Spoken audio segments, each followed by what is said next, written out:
ಸುಸ್ವಾಗತ. Wow, very nice. ನೋಡಿ ನೋಡಿ ಎಂಥ ವ್ಯೂ.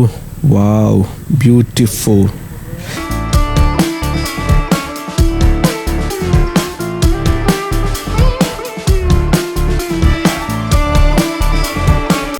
ನೋಡಿ ಫ್ರೆಂಡ್ಸ್, ಇದು ಯಾವುದೋ ಹಳೆ ಮಂಟಪ ಅಥವಾ ಗೆಸ್ಟ್ ಹೌಸ್ ಆ ಥರ ಇರ್ಬೋದೇನೋ. ಇವಾಗ ಪಾಳು ಬಿದ್ದಿಸು. ಅದಲ್ಲದೆ ಇಲ್ಲಿ 2 ಮುಖ್ಯ ದೇವಸ್ಥಾನಗಳಿವೆ. ಒಂದು ಯೋಗ ನರಸಿಂಹಸ್ವಾಮಿ ದೇವಸ್ಥಾನ, ಇನ್ನೊಂದು ಭೋಗ ನರಸಿಂಹಸ್ವಾಮಿ ದೇವಸ್ಥಾನ. ಯೋಗ ನರಸಿಂಹಸ್ವಾಮಿ ದೇವಸ್ಥಾನ ಬೆಟ್ಟದ ತುದಿಲಿದೆ. ಭೋಗ ನರಸಿಂಹಸ್ವಾಮಿ ದೇವಸ್ಥಾನ ಬೆಟ್ಟದ ಕೆಳಗಡೆ ಇದೆ.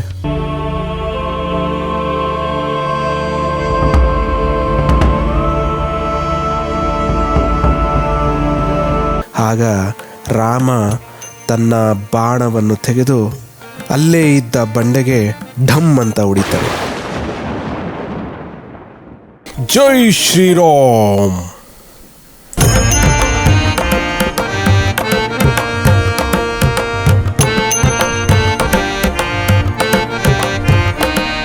ನಮಸ್ಕಾರ ಸ್ನೇಹಿತರೆ. ನಾವು ಅರ್ಲಿ ಮಾರ್ನಿಂಗ್ ಬೇಗ ಎದ್ವಿ, ರೆಡಿ ಆದ್ವಿ, ಸನ್ರೈಸ್ ನೋಡೋಣ ಅಂತ ಹೇಳಿ ಹೊರಟ್ವಿ. ಹಾಗೆ ಮುಂದೆ ಹೋದರೆ ವಾವ್, ಸುಸ್ವಾಗತ. Wow, very nice. ಆ್ಯಕ್ಚುಲಿ ತುಂಬ ಚೆನ್ನಾಗಿ ಕಾಣ್ತಾ ಇದೆ ಇದು. ಬನ್ನಿ ಮುಂದೆ ಹೋಗೋಣ.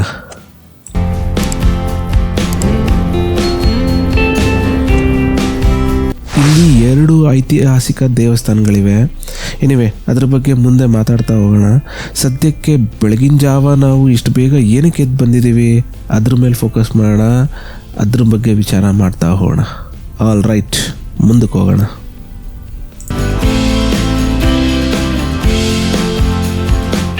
ಸೊ ನಾವಿಲ್ಲಿಗೆ ಬಂದಿರೋದು ಸನ್ರೈಸ್ ನೋಡಲಿಕ್ಕೆ ಅಂತ. ಇಲ್ಲಿಗೆ ಆಲ್ರೆಡಿ ಕೆಲವರು ಮೋಟರ್ ಬೈಕರ್ಸು ಬೆಂಗಳೂರಿಂದ ಆಮೇಲೆ ತುಮಕೂರು ಸುತ್ತಮುತ್ತಲಿಂದ ಆಲ್ರೆಡಿ ಬಂದಿದ್ದಾರೆ. ಎಸ್ಪೆಷಲಿ ಇನ್ ದ ವೀಕೆಂಡ್ಸ್ ತುಂಬ ಜನ ಬರ್ತಾರೆ ಅಲ್ಲಿ ನೋಡಲಿಕ್ಕೆ. ಎಸ್ ಫ್ರೆಂಡ್ಸ್, ಸನ್ರೈಸ್ ಆಲ್ಮೋಸ್ಟ್ ಶುರು ಆಗಿದೆ. ತಡ ಮಾಡೋದು ಬೇಡ. ನಮ್ಮ ಕ್ಯಾಮ್ರಾದಲ್ಲಿ ಟೈಮ್ ಲ್ಯಾಪ್ಸ್ ಮೋಡಲ್ಲಿ ಅದನ್ನು ಕ್ಯಾಪ್ಚರ್ ಮಾಡೋಕ್ಕೆ ಟ್ರೈ ಮಾಡ್ತಾ ಇದ್ದೀವಿ.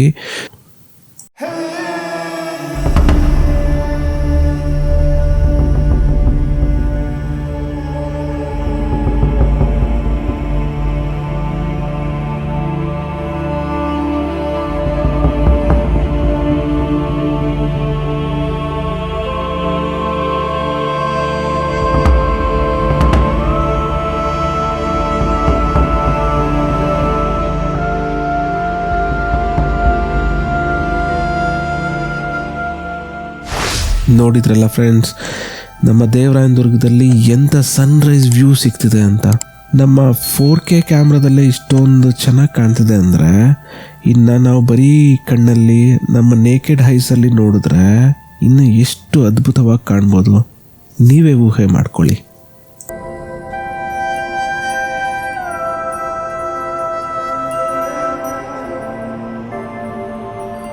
ಅಲ್ಲಲ್ಲಲ್ಲಲ್ಲೇ ಇಲ್ಲಿ ನೋಡಿ ಫ್ರೆಂಡ್ಸ್, ಬರೀ ಮನುಷ್ಯರೇ ಅಲ್ಲ, ಪ್ರಾಣಿಗಳು ಸನ್ರೈಸ್ ನೋಡೋಕೆ ಬಂದಿದ್ದಾವೆ.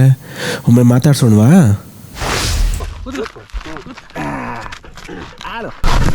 ಹಲೋ, ಸನ್ಲೈಟ್ ನೋಡೋಕೆ ಬಂದ ಬ್ರೌನಿ? ಸನ್ರೈಸ್ ಸನ್ರೈಸ್ ಅನ್ನಕ್ಕೆ ಟಾಟಾ ಮಾಡು. ಇಲ್ಲೇ ಟಾಟಾ ಮಾಡ್ತೇನಾ? ಟಾಟಾ ಮಾಡಪ್ಪ.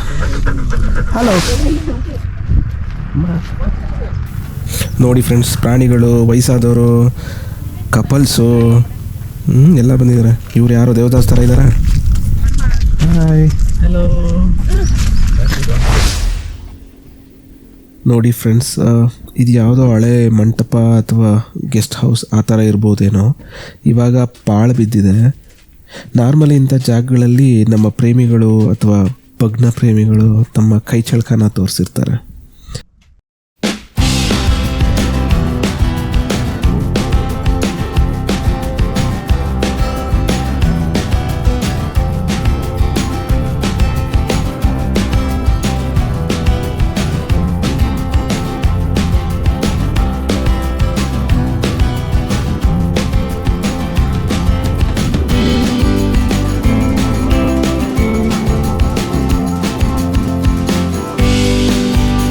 ನೋಡಿ ಎಂಥ ವ್ಯೂ.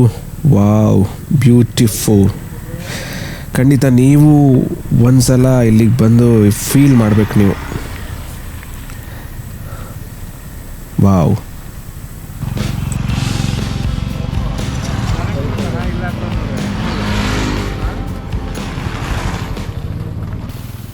ಇನ್ನು ನೋಡಿ ಬಹಳಷ್ಟು ಜನ ಬೈಕ್ ರೈಡರ್ಸ್ ಇನ್ನೂ ಬರ್ತಾನೇ ಇದ್ದಾರೆ.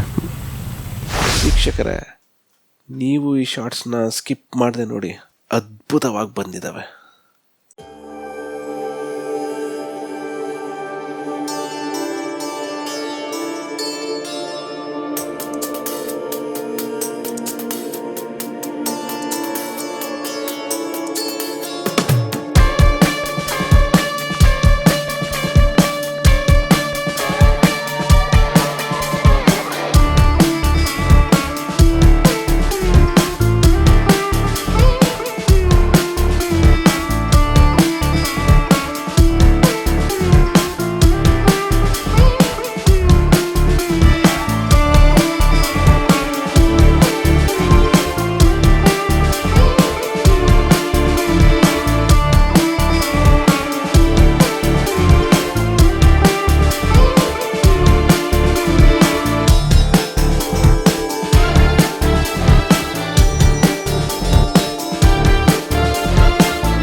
ದೇವರಾಯನ ದುರ್ಗ ಸನ್ರೈಸ್ಗೆ, ವ್ಯೂ ಪಾಯಿಂಟ್ಸ್ಗೆ, ಹಿಲ್ ಸ್ಟೇಷನ್ಗೆ ತುಂಬ ಫೇಮಸ್ಸು. ಅದಲ್ಲದೆ ಇಲ್ಲಿ 2 ಮುಖ್ಯ ದೇವಸ್ಥಾನಗಳಿವೆ. ಒಂದು ಯೋಗ ನರಸಿಂಹಸ್ವಾಮಿ ದೇವಸ್ಥಾನ, ಇನ್ನೊಂದು ಭೋಗ ನರಸಿಂಹಸ್ವಾಮಿ ದೇವಸ್ಥಾನ. ಯೋಗ ನರಸಿಂಹಸ್ವಾಮಿ ದೇವಸ್ಥಾನ ಬೆಟ್ಟದ ತುದಿಲಿದೆ. ಭೋಗ ನರಸಿಂಹಸ್ವಾಮಿ ದೇವಸ್ಥಾನ ಬೆಟ್ಟದ ಕೆಳಗಡೆ ಇದೆ, ಊರಲ್ಲಿದೆ.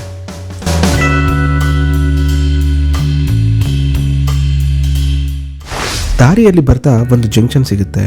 ಆ ಜಂಕ್ಷನಿಂದ ನಾವು ಲೆಫ್ಟ್ ತಗೊಂಡ್ರೆ ಅದು ಭೋಗ ನರಸಿಂಹಸ್ವಾಮಿ ದೇವಸ್ಥಾನಕ್ಕೆ ಹೋಗಿ ತಲುಪುತ್ತೆ. ಅದೇ ಜಂಕ್ಷನಿಂದ ನಾವು ರೈಟ್ ತಗೊಂಡ್ರೆ ಅದು ಬೆಟ್ಟದ ಮೇಲಿರೋ ಯೋಗ ನರಸಿಂಹಸ್ವಾಮಿ ದೇವಸ್ಥಾನಕ್ಕೆ ಹೋಗಿ ತಲುಪುತ್ತೆ. ಸರಿ, ನಾವೀಗ ಮೊದಲು ಯೋಗ ನರಸಿಂಹಸ್ವಾಮಿ ದೇವಸ್ಥಾನ ಹೋಗಿ ನೋಡ್ಕೊಂಬರೋಣ. ಯೋಗ ನರಸಿಂಹಸ್ವಾಮಿ ದೇವಸ್ಥಾನಕ್ಕೆ ಹೋಗೋದಕ್ಕೆ 2 ವೇ ಇದೆ. ಒಂದು ರೋಡ್ ವೇ, ಒಂದು ಪಾತ್ ವೇ. ವೆಹಿಕಲ್ ಇದ್ದರೆ ಈ ರೋಡ್ ವೇನ ಯೂಸ್ ಮಾಡ್ಬೋದು. ಇದೇ ದಾರಿ ಸನ್ರೈಸ್ ವ್ಯೂ ಪಾಯಿಂಟ್ ಕೂಡ ಹೋಗಿ ತಲುಪುತ್ತೆ. ಇಲ್ಲ ಅಂತಂದರೆ ಈ ಮೆಟ್ಟಲುಗಳನ್ನ ಹೇರಿ ದೇವಸ್ಥಾನಕ್ಕೆ ಹೋಗಿ ತಲುಪ್ಬೋದು. ನನಗೆ ಪರ್ಸನಲಿ ಟ್ರೆಕ್ಕಿಂಗ್ ಅಂದರೆ ತುಂಬ ಇಷ್ಟ, ಹಾಗಾಗಿ ನಾನು ಈ ಆಪ್ಷನ್ನ ಚೂಸ್ ಮಾಡ್ತೀನಿ. ಯೋಗ ನರಸಿಂಹಸ್ವಾಮಿ ದೇವಸ್ಥಾನ ಬಂದು ಇಲ್ಲಿಂದ ಒಂದು 200+ ಸ್ಟೆಪ್ಸ್ ಇರ್ಬೋದು ಅಷ್ಟೇ.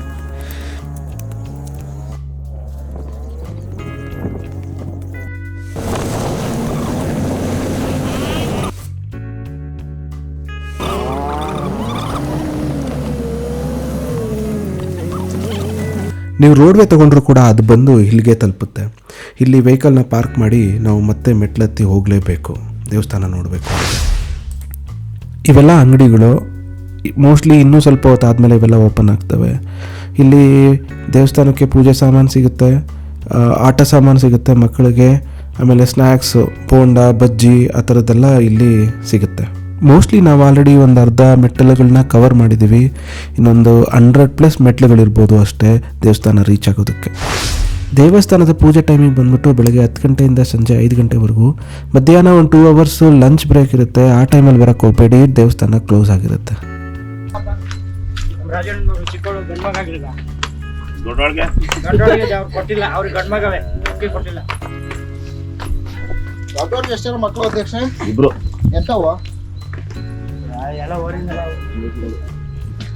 ಯಾರೋ ಗಂಡ್ಮಕ್ಳ ಬಗ್ಗೆ ಮಾತಾಡ್ತಿದ್ದಾರೆ ನೋಡಿ. ಇಲ್ಲಿ ಮಕ್ಕಳು ಗಂಡಾದ್ರೇನು ಹೆಣ್ಣಾದ್ರೇನು ಮ್ಯಾಕ್ಸಿಮಮ್ 2 ಇದ್ರೆ ಸಾಕು, ಏನಂತೀರ? ಇದು ವೀರಾಂಜನೇಯ ಸ್ವಾಮಿ ದೇವಸ್ಥಾನ. ಒಳಗಡೆ ಕಲ್ಲು ಕಾಣ್ತಾ ಇದೆ. ಆ ಕಲ್ಲು ಮೇಲೆ ಇದನ್ನು ಕೆತ್ತಿದ್ದಾರೆ ನೋಡಿ, ದೇವ್ರನ್ನ ಪೂರ್ವಕ್ಕಿದೆ. ಯಾವಾಗೋ ಕಟ್ಟಿರೋದು ಇದು, ಯಾವಾಗೋ ಕೆತ್ತಿರೋದು, ಹಾಗೆ ಇದೆ, ಚೆನ್ನಾಗಿದೆ.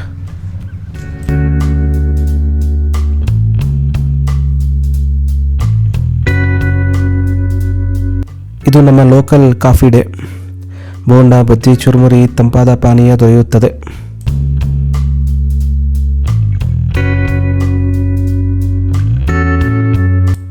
ಬನ್ನಿ ಒಂದ್ಸರಿ ಹಿಂದೆ ತಿರುಗಿ ನೋಡೋಣ ಹೇಗೆ ಕಾಣುತ್ತೆ ವ್ಯೂ ಅಂತ. ಈ ವ್ಯೂ ನೋಡ್ತಾ ಇದ್ರೆ ಅಣ್ಣವ್ರದ್ದು ಒಂದೆರಡು ಸಾಲು ನೆನಪಾಗುತ್ತೆ. ಆಕಾಶದಾಗೆ ಬಣ್ಣ ಬಳ್ದೋನ್ ಯಾರು, ಆ ಬೆಟ್ಟ ಗುಡ್ಡಗಳ ಮಡುಗ್ದೋನ್ ಯಾರು, ಓಹೋ.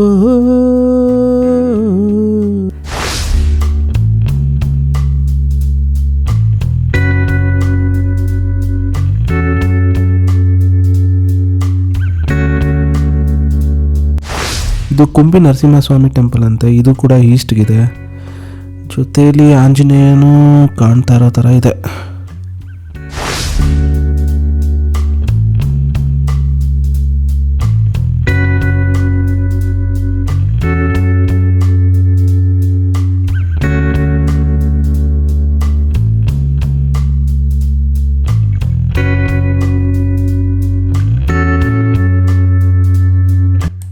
ಅಲ್ಲಿ ಕಾಣ್ತಾ ಇದೆಯಲ್ಲ, ಅದು ದೇವಸ್ಥಾನದ main door.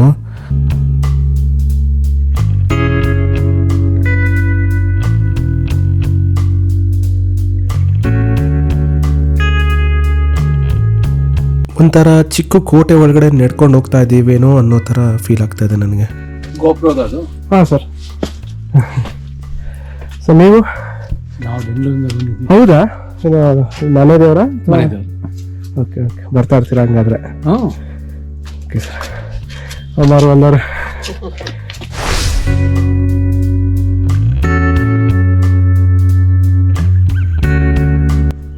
Hello, how are you ಬಾಯ್?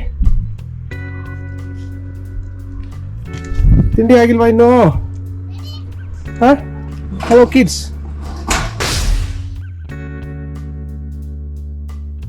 ದೇವಸ್ಥಾನಕ್ಕೆ ಎಂಟ್ರಿ ಆಗೋಕ್ಕೂ ಮುಂಚೆ ಈ ಥರ ದಾಸಯ್ಯ ಅವ್ರು ಇರ್ತಾರೆ.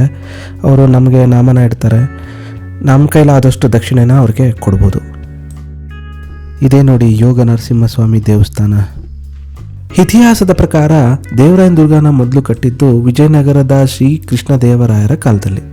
ಅದಾದ ನಂತರ 17ನೇ ಶತಮಾನದಲ್ಲಿ ಮೈಸೂರಿನ ಚಿಕ್ಕದೇವರಾಜ ಒಡೆಯರವರು ಇಲ್ಲಿನ ಲೋಕಲ್ ಚೀಫ್ ಜಟಕ ಅವರಿಂದ ಇದನ್ನು ವಶಪಡಿಸ್ಕೋತಾರೆ.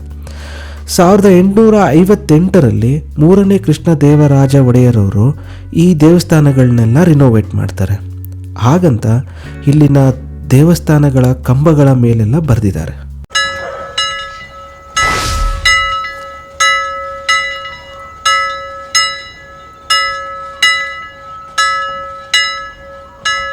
ಇಲ್ಲಿ ಒಟ್ಟು 3 ಕಲ್ಯಾಣಿಗಳಿವೆ. ನರಸಿಂಹ ತೀರ್ಥ, ಪರಾಶರ ತೀರ್ಥ, ಪಾದ ತೀರ್ಥ ಅಂತ.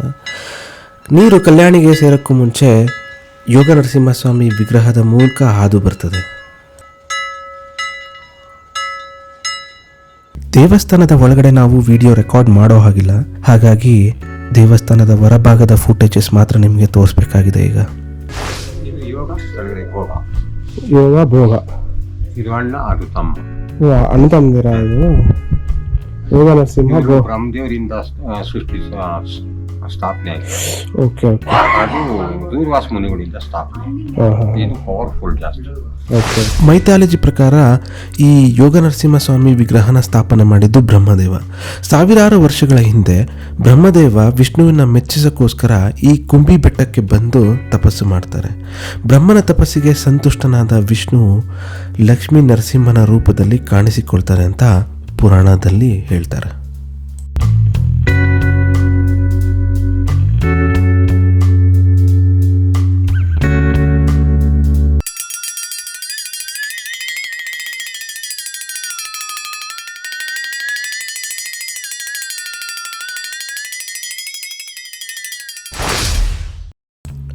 ಯೋಗ ನರಸಿಂಹಸ್ವಾಮಿ ದೇವಸ್ಥಾನನ ವಿಸಿಟ್ ಮಾಡಿದ್ದಾಯಿತು. ಈಗ ಭೋಗ ನರಸಿಂಹಸ್ವಾಮಿ ದೇವಸ್ಥಾನದ ಕಡೆ ಹೋಗೋಣ ಬನ್ನಿ.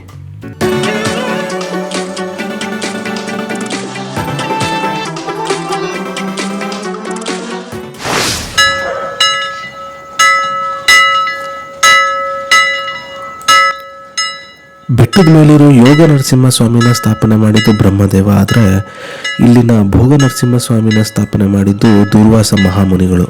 ಅವರು ಬ್ರಹ್ಮನನ್ನು ನೋಡಲ್ಲ ಅಂತ ಇಲ್ಲಿಗೆ ಬಂದಿರ್ತಾರೆ. ಆ ಟೈಮಲ್ಲಿ ಅವರು ಕೂಡ ಒಂದಷ್ಟು ವರ್ಷಗಳ ಕಾಲ ತಪಸ್ಸು ಮಾಡಿ ಭೋಗ ನರಸಿಂಹಸ್ವಾಮಿನ ಸ್ಥಾಪನೆ ಮಾಡ್ತಾರೆ.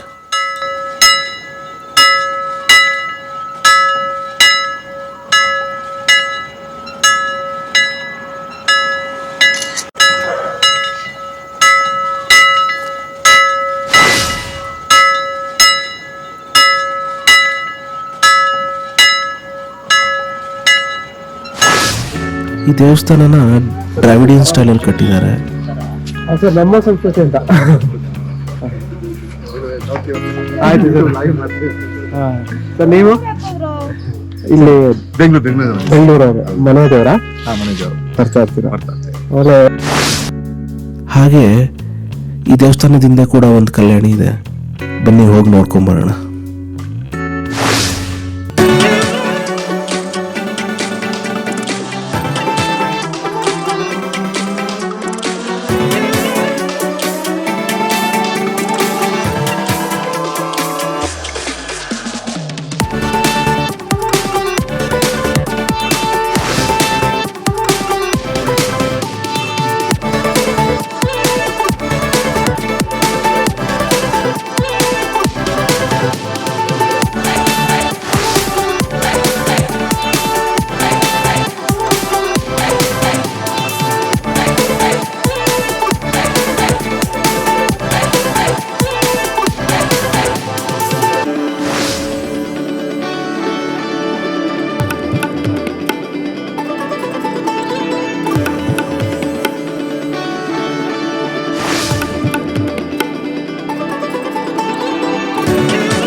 ದಾರಿಲಿ ನಿಮ್ಗೊಂದು ಕತೆ ಹೇಳಬೇಕು ಅನ್ನಿಸ್ತು. ತ್ರೇತಾಯುಗದಲ್ಲಿ ರಾಮ, ಲಕ್ಷ್ಮಣ, ಸೀತೆ ವನವಾಸಕ್ಕೆ ಬಂದಿದ್ದು ನಿಮ್ಗೆಲ್ಲ ಗೊತ್ತಿದೆ. ಅವರು ಅಯೋಧ್ಯೆಯಿಂದ ವನವಾಸನ ಸ್ಟಾರ್ಟ್ ಮಾಡ್ತಾರೆ. 14 ವರ್ಷ ವನವಾಸದಲ್ಲಿರ್ತಾರೆ. ಅವರು ವನವಾಸದಲ್ಲಿದ್ದಾಗ ಕರ್ನಾಟಕದ ಕೆಲವು ಭಾಗಗಳು ಕೂಡ ಅವರು ವಿಸಿಟ್ ಮಾಡಿರ್ತಾರೆ. ರಾಮಂಗೆ ಹನುಮಂತ, ಜಾಂಬುವಂತ, ಸುಗ್ರೀವ ಇವರೆಲ್ಲ ಸಿಗೋದು ಹಂಪೆ ಹತ್ರನೇ. ಹಾಗಾದರೆ ತುಮಕೂರಿಗೂ ಈ ರಾಮಂಗೂ ಏನು ಸಂಬಂಧ? ನಾನು ಯಾಕೆ ಈ ಕತೆ ಹೇಳ್ತಾ ಇದ್ದೀನಿ? ಇದೆ, ಇವೆರಡಕ್ಕೂ ಸಂಬಂಧ ಇದೆ. ಅದನ್ನೇ ಈ ಭಾಗದಲ್ಲಿ ನಾವು ತಿಳ್ಕೊಳ್ಳೋದು.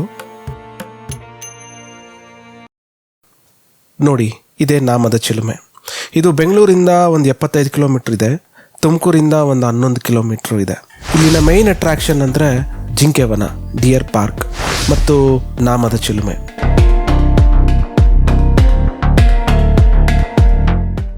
ಇಲ್ಲಿಗೆ ಟಿಕೆಟ್ ತೊಗೊಂಡು ಹೋಗಬೇಕು. ದೊಡ್ಡವ್ರಿಗೆ 10 ರೂಪಾಯಿ, ಚಿಕ್ಕವ್ರಿಗೆ 5 ರೂಪಾಯಿ. ಬೆಳಗ್ಗೆ 8 ಗಂಟೆಯಿಂದ ಸಂಜೆ 5 ಗಂಟೆವರೆಗೂ ಓಪನ್ ಇರುತ್ತೆ.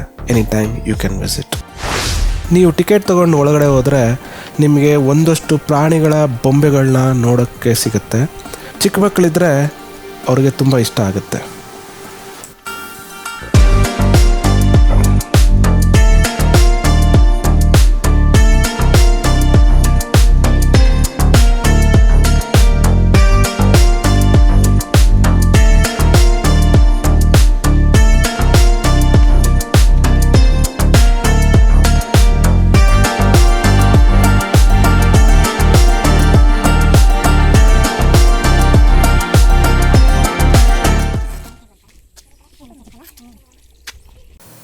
ನೋಡಿ ಸ್ನೇಹಿತರೆ, ಅಲ್ಲಿ ಕಾಣ್ತಾ ಇದೆಯಲ್ಲ, ಅದೇ ನಾಮದ ಚಿಲುಮೆ. ಸ್ನೇಹಿತರೆ, ನಾನು ದಾರಿಲಿ ಬರ್ತಾ ನಿಮಗೊಂದು ಕತೆ ಹೇಳಿದೆ ಅಲ್ಲ. ರಾಮ, ಲಕ್ಷ್ಮಣ, ಸೀತೆ ವನವಾಸದಲ್ಲಿದ್ದಾಗ ಕೆಲವು ದಿನಗಳ ಕಾಲ ಈ ದೇವರಾಯನ ದುರ್ಗದಲ್ಲಿ ಕಳೆದ್ರು ಅಂತ ಹೇಳಲಾಗುತ್ತೆ. ಹೀಗಿರಬೇಕಾದ್ರೆ ರಾಮ ತನ್ನ ದಿನನಿತ್ಯದಂತೆ ಹಣೆಗೆ ನಾಮವನ್ನು ತೆಗೆದು ಇಟ್ಕೋಬೇಕಾದ ಸಂದರ್ಭ. ರಾಮ ನಾಮವನ್ನು ತೆಯ್ಲಿಕ್ಕೆ ನೀರು ಬೇಕಾಗುತ್ತೆ. ಆ ನೀರಿಗಾಗಿ ಸುತ್ತಮುತ್ತ ಎಲ್ಲ ಹುಡುಕ್ತಾರೆ, ಆದರೆ ಎಲ್ಲೂ ಸಿಗೋದೇ ಇಲ್ಲ. ಆಗ ರಾಮ ತನ್ನ ಬಾಣವನ್ನು ತೆಗೆದು ಅಲ್ಲೇ ಇದ್ದ ಬಂಡೆಗೆ ಢಮ್ ಅಂತ ಹೊಡಿತಾರೆ.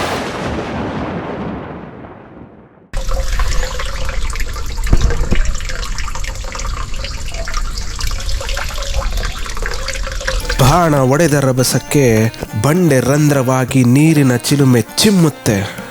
ಆ ನೀರಿನ ಸಹಾಯದಿಂದ ರಾಮ ತನ್ನ ಹಣೆಗೆ ನಾಮವನ್ನು ಇಟ್ಕೊಂಡು ಅಂದಿನಿಂದ ಈ ಸ್ಥಳಕ್ಕೆ ನಾಮದ ಚಿಲುಮೆ ಅಂತ ಕರೀತಾರೆ. ಅಂದಿನಿಂದ ಹಿಂದಿನವರೆಗೂ ಇಲ್ಲಿ ನೀರು ಕಂಟಿನ್ಯೂಸ್ ಆಗಿ ಬರ್ತಾನೆ ಇದೆ. 365 ಡೇಸ್ 24/7 ನೀರು ಬರ್ತಾನೆ ಇರುತ್ತೆ. ಇಲ್ಲಿಗೆ 100 ಜನ ಬರ್ತಾನೆ ಇರ್ತಾರೆ. ಇದನ್ನು ತೀರ್ಥ ಅಂತ ಸೇವನೆ ಮಾಡ್ತಾರೆ. ಆ ಪುಣ್ಯ ಇವತ್ತು ನಮಗೂ ಸಿಕ್ಕಿದೆ. ನಮಗೂ ಒಳ್ಳೇದಾಗಲಿ, ನಿಮ್ಮೆಲ್ರಿಗೂ ಒಳ್ಳೇದಾಗಲಿ. ಜೈ ಶ್ರೀರಾಮ್.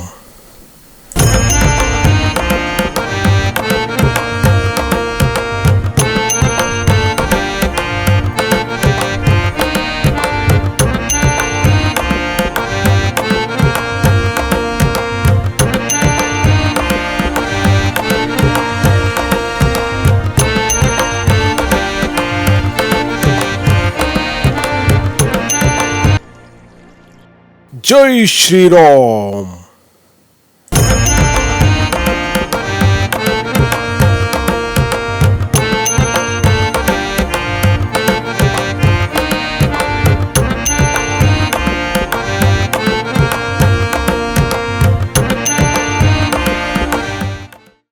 ಇಲ್ಲಿ ಬಹಳಷ್ಟು ಜನಕ್ಕೆ ಗೊತ್ತಿಲ್ಲದಿರೋ ವಿಚಾರ ಏನಪ್ಪ ಅಂದರೆ ಇಲ್ಲಿ ಟ್ರೆಕ್ಕಿಂಗ್ ಕೂಡ ಮಾಡ್ಬೋದು.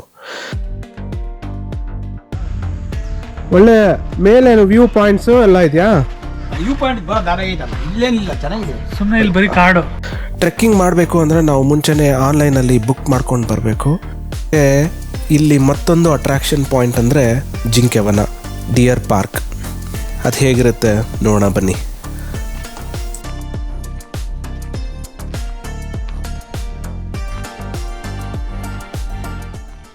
ವಾರೆ ವಾಹ್, ನೋಡಿ ಒಳ್ಳೆ ಕ್ಯಾಮ್ರಾಗಳಿಗೆ ಪೋಸ್ ಕೊಡೋ ಥರ ಪೋಸ್ ಕೊಡ್ತಾ ಇದ್ದಾವೆ. Smile please, ಕ್ಲಿಚಿಕ್ಕ.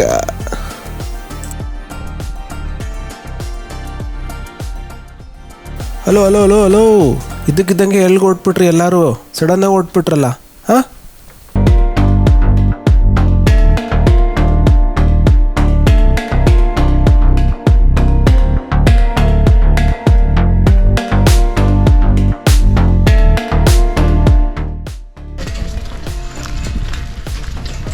ಊಟಕ್ಕೊಂದು ನೋಡು, ಅವ್ರಿಗೆ ಗೊತ್ತಾಗ್ಬಿಡ್ತಾ ಹೋಗಲ್ಲ ಊಟ ಅಂತ. ಅಲ್ಲ ನೀವು ಬರೋ ಟೈಮಿಗೆ ನೋಡಿ ಅವೆಲ್ಲ ಹೆಂಗ್ ಬಂದು ಗುರ್ತಿಕೊಂಬಿಟ್ಟವ ನಿಮ್ಮನ್ನ ಚೆನ್ನಾಗಿ. ನೋಡಿ ಫ್ರೆಂಡ್ಸ್, ಅವುಗಳಿಗೆ ಊಟ ಬರ್ತಾ ಇದೆ. ದಿನ ಊಟ ತೊಗೊಂಬರ್ತಾರಲ್ಲ, ಅವರು ನೋಡಿ ಅವಾಗ ಗೊತ್ತಾಗ್ಬಿಟ್ಟಿದೆ ಇವ್ರು ಊಟ ತೊಗೊಂಬರ್ತಿದ್ದಾರೆ ಅಂತ. ಎಲ್ಲರೂ ಓಡಿ ಬರ್ತಿದ್ದಾರೆ ಊಟಕ್ಕೋಸ್ಕರ.